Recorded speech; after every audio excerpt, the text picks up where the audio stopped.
শুরু করছি আজকের গল্প লীলা মজুমদারের লেখা নতুন ছেলে নটবর।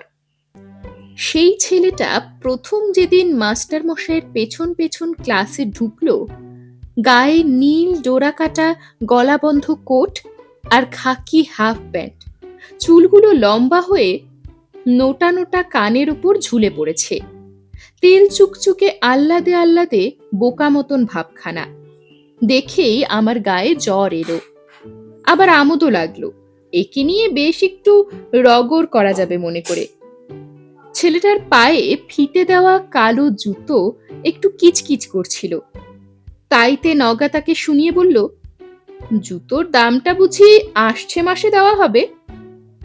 ছেলেটা কিন্তু কিছু না বলে খাতা পেন্সিল নিয়ে থার্ড বেঞ্চে গিয়ে চুপ করে বসলো। মাস্টারমশাই বললেন, ওহে নটবর চন্দ্র, বছরের মাঝখানে এছো, ভালো করে পড়াশোনা করো। নাম শুনে আমরা তো হেসেই কুটোপাটি। নগা তক্ষুনি তার নাম দিয়ে ফেলল লটবহর। সত্যি নগার মতো রসিক ছেলে খুঁজে পাওয়া দায়। টিফিনের সময় নটবরচন্দ্র একটা ছোট্ট বইয়ের মতন টিনের বাক্স খুলে লুচি আলুর দম খেয়ে হাত চাটতে চাটতে বারবার আমাদের দিকে তাকাতে লাগলো। তাই না দেখে নগা বললে, কিরে ছোড়া, মানুষ দেখা বুঝি অভ্যেস নেই? আমরা তাক করেছিলাম চোটে মোটে ছেলেটা কি করে দেখব। ছেলেটা কিন্তু খানিক চুপ করে থেকে হঠাৎ মুখে হাত দিয়ে বিশ্রী রকম ফ্যাচ ফ্যাচ করে হাসতে লাগলো। নগা রেগে বলল, অত হাসির কথা কি হলো, শুনতে পারি? ছেলেটা অমনি নরম সুরে বলল, কিছু মনে করো না ভাই, সত্যি আমার হাসা উচিত হয়নি, কিন্তু তোমাদের দেখে আমার হঠাৎ মেজো মামার পোষা বাদরগুলোর কথা মনে পড়ে গেল, কেবল ওই ওকে ছাড়া, বলে আমাকে দেখিয়ে দিল। নগারা রেগে ফোঁস ফোঁস করতে লাগলো। আমি কিন্তু একটু খুশি না হয়ে পারলাম না। অল্প হেসে জিজ্ঞেস করলাম, আর আমাকে দেখে কিসের কথা মনে হচ্ছে? সে অম্লান বদনে বললে, মুলতানি গরুর কথা। ভীষণ রাগ হলো। ভাবলাম, ছোটবেলা থেকে এই যে শ্যামবাবুর কাছে স্যান্ডো শিখেছি, সে কি মিছিমিছি? তেরে গিয়ে এসা এক প্যাঁচ কষে দেওয়ার চেষ্টা করলাম যে কি বলবো। সে কিন্তু কি একটা ছোট লোকি কায়দা করে 1 সেকেন্ডে আমাকে আছাড় মেরে মাটিতে ফেলে দিল। ঠিক তক্ষুনি ক্লাসের ঘন্টা পড়ল, নইলে তাকে বিষম সাজা দিতাম। ক্লাসের পর বাড়ি যাবার পথে তার জন্য ওত পেতে রইলাম, আমি আর একটা ছেলে।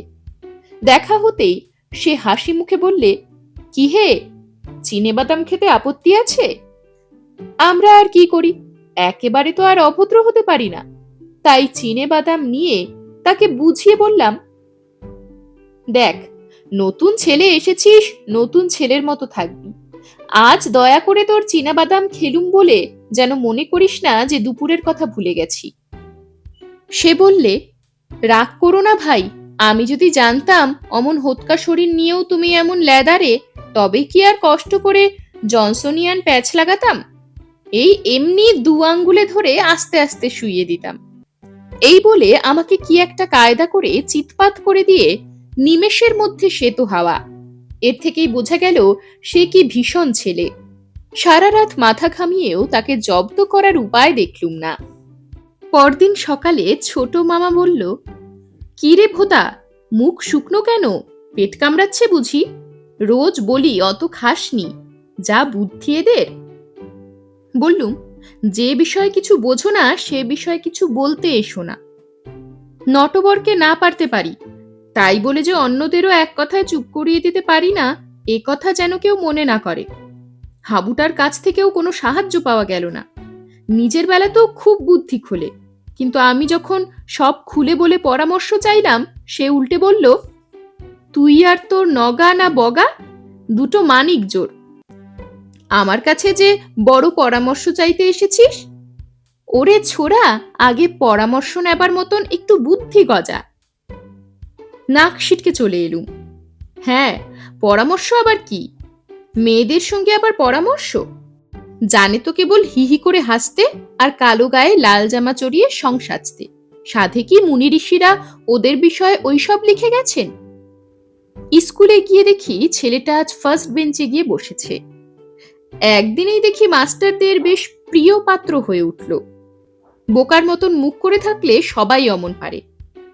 আর বুঝি আন্দাজে আন্দাজে কতগুলো সোজা সোজা প্রশ্নের উত্তর দিয়েছিল। পড়তো ওর ঘাড়ে আমাদের মতো সব শক্ত শক্ত প্রশ্নগুলো, তবে দেখা যেত। যাই হোক, একদিনেই নাম করবার তার এমন কিছু তাড়াহুড়ো ছিল না। নগা বললে, ব্যাটা খোসামু দে। ছেলেটা শুনে বললে, ছি, হিংসে করতে নেই, পরে কষ্ট পাবে। রাগে নগা হাতের মুঠো খুব তাড়াতাড়ি খুলতে ও বন্ধ করতে লাগলো। গেল বছর যদি ওর টাইফয়েড না হতো নিশ্চয়ই সেদিন একটা কিছু হয়ে যেত। এমনি করে কতদিন যেতে পারে। শেষটা একদিন গবুই এক বিষম ফন্দি বার করলো। গবুটা দেখতে রোগা পটকা, আর প্রত্যেক পরীক্ষায় প্রত্যেক বিষয়ে লাস্ট হলে কি হবে, ছেলেটার খুব বুদ্ধি আছে। সেদিন ক্লাসে এসেই সে নগাকে কানে কানে কি বলল, তাই শুনে উৎসাহের চোটে নগা অঙ্ক ভুল করে কোণে দাঁড়িয়ে একাকার। তাতে বরং একদিক দিয়ে সুবিধেই হলো, নগা কোণে দাঁড়িয়ে দেয়ালের দিকে মুখ করে মতলবটা দিব্যি পাকিয়ে নিল। সেই দিনই টিফিনের সময় নটবরকে ডেকে নগা বলল, ভাই নটবর, যা হবার তা হয়ে গেছে, একটা বড় দুর্ঘটনা ঘটেছে। হেডমাস্টারকে তাই একটু সাহায্য করতে চাই। তুমি ক্লাসের ভালো ছেলে, তুমি বললে দেখাবেও ভালো, তাছাড়া তোমার মতন গুছিয়ে কেই বা বলতে পারে। নটবর খুশি হয়ে বলল, তা তো বটেই, ক্লাসের অর্ধেক ছেলে তোতলা আর বাকিগুলো একেবারে গবুচন্দ্র। নগা আশ্চর্য রকম ভাবে নিজেকে সামলে নিয়ে ঠান্ডা হয়ে বলল, তা তুমি গিয়ে তাকে ভালো করে বুঝিয়ে বলবে যে তার বাবার শ্রাদ্ধে তুমি কয়েকজন ছেলেকে নিয়ে সাহায্য করতে চাও, এই একটু সম্মান দেখানোর জন্য আর কি, বুঝলে তো? ভালো করে বুঝিয়ে বলো, এই কাল ওর বাবা মারা গেছেন কিনা। নটবর হা করে শুনে বলল, আহা, তাই নাকি? তোমরা ভেবো না, আমি এক্ষুনি যাচ্ছি, তোমরা একটু অপেক্ষা করে থাকলে ফল টের পাবে, বলে হেডমাস্টারের ঘরের দিকে চলে গেল। তার ওই টের পাওয়ার কথাটা আমার ভালো লাগলো না। টের পাওয়া বলতে আমরা অন্য মানে বুঝি। সে যাই হোক গে, ক্লাসের ঘন্টা পড়বা মাত্র নটবর ছুটতে ছুটতে এসে বলল, হেডমাস্টার রাজি হয়েছেন, তোমাদের কজনকে এক্ষুনি ডেকেছেন কি সব কাজ বুঝিয়ে দেবার জন্য। তোমরা কি করে জানলে তাও জিজ্ঞেস করছিলেন। মনে হলো খুব খুশি হয়েছেন, তোমরা এক্ষুনি যাও। আমরা প্রথমে তো অবাক, শ্রাদ্ধের কথাটা গবুর সম্পূর্ণ বানানো। কোথায় নটবর ইয়ার্কি দেবার জন্য মার খাবে, না সত্যি হেডমাস্টারের বাপের শ্রাদ্ধ। এরকম কিন্তু আরো হয়। আমি একবার একটা অচেনা ছেলেকে মজা দেখাবার জন্য বলেছিলাম, কি হে, চাটগা থেকে কবে এলে? সে বলল, কাল এলাম। তুমি কি করে জানলে? আমি অবশ্যই আর কিছু ভেঙে বলিনি। যাই হোক, আমরা তো গেলাম, দেখলাম হেডমাস্টার গোমরা মুখ করে ফার্স্ট ক্লাসের ছেলেদের ইংরেজি খাতায় লাল পেন্সিলের দাগ কাটছেন। আমাদের দেখে খেকিয়ে বললেন, কি ব্যাপার কি তোমাদের, ক্লাস নেই নাকি? এখানে যে বড় দল বেঁধে এসেছো। নগা গলা পরিষ্কার করে বলল, আগে আপনার বাবার শ্রাদ্ধের ব্যবস্থা করতে এসেছি। এই আমরা। এইটুকু বলতেই হেডমাস্টারের এক ভীষণ পরিবর্তন হলো। মুখটা লাল হয়ে বেগুনি হলো, হাতের পেন্সিলের মোটা শীষ মট করে ভেঙে গেল, গোফ চুল সব খাড়া হয়ে গেল, জোরে জোরে নিঃশ্বাস পড়তে লাগলো। তার চোটে শার্টের গলার বোতাম ফট করে ছিঁড়ে মাটিতে পড়ে গেল। কিরকম একটা শব্দ করে আস্তে আস্তে তিনি উঠে দাঁড়ালেন। আমরা এতক্ষণ হাঁ করে দেখছিলাম। এবার হঠাৎ একটা বিকট সন্দেহ হলো, নটবর আগাগোড়া মিছে কথা বলছে না তো? হেডমাস্টার ডাকেননি? সে হয়তো দেখাই করেনি। হেডমাস্টার গর্জন করে উঠলেন। জানলার খড়খড়ি কেঁপে উঠল। আমরা ছিটকে বাইরে এসে পড়লাম। তিনি ফেলে দিলেন কি আমরাই পালিয়ে গেলাম আজও ঠিক জানি না। কাঁপতে কাঁপতে ক্লাসে ঢুকেই শুনলাম পণ্ডিত মশাই নটবরকে বলছেন, সে কি নটবর, হেডমাস্টারের ভাইপো তুমি, সে কথা একদিন বলনি?